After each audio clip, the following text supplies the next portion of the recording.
এইখানে ভারতের পররাষ্ট্র প্রতিরক্ষা মন্ত্রী আপনার ইউক্রেন রাশিয়া বা ওখানে ইসরায়েল হামাসের সাথে বাংলাদেশের এইখানে তুলনা করলেন কেন?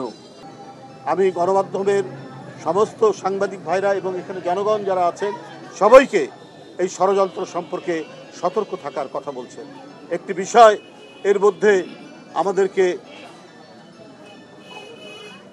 উদ্বেগ এবং আশঙ্কা তৈরি করেছে। ভারতের প্রতিরক্ষা মন্ত্রী রাজনাথ সিং তিনি ভারতের সেনাবাহিনীর কমান্ডারদের সাথে তিনি বৈঠক করেছেন। বৈঠকে তিনি সেনাবাহিনীকে প্রস্তুত থাকতে বলেছেন শান্তির জন্য। এখানে কি কথা বলেছেন?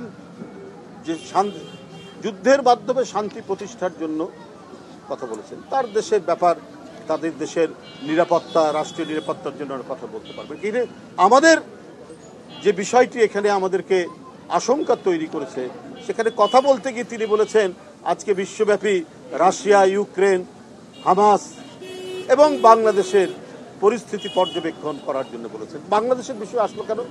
বাংলাদেশে আপনার শতাব্দীর ভিতরে পৃথিবী কাঁপানো একটি গণ আন্দোলন হয়েছে, সেটা ছাত্র জনতার নেতৃত্বে। আমাদের নিজের বিষয়, কারণ আমাদের উপর দানব চেপে বসে আমাদের রক্ত চুষে খাচ্ছে।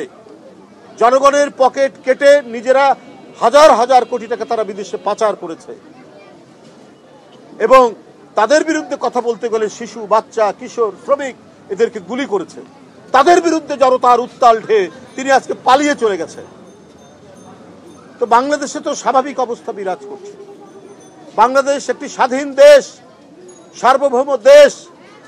এইখানে ভারতের পররাষ্ট্র প্রতিরক্ষা মন্ত্রী আপনার ইউক্রেন রাশিয়া বা ওখানে ইসরায়েল হামাসের সাথে বাংলাদেশের এইখানে তুলনা করলেন কেন? এইসব বিষয়গুলি, এইসব বক্তব্যগুলি একটা বড় প্রশ্নের জন্ম দিচ্ছে মানুষের মনে। আসলে উদ্দেশ্যটা কি?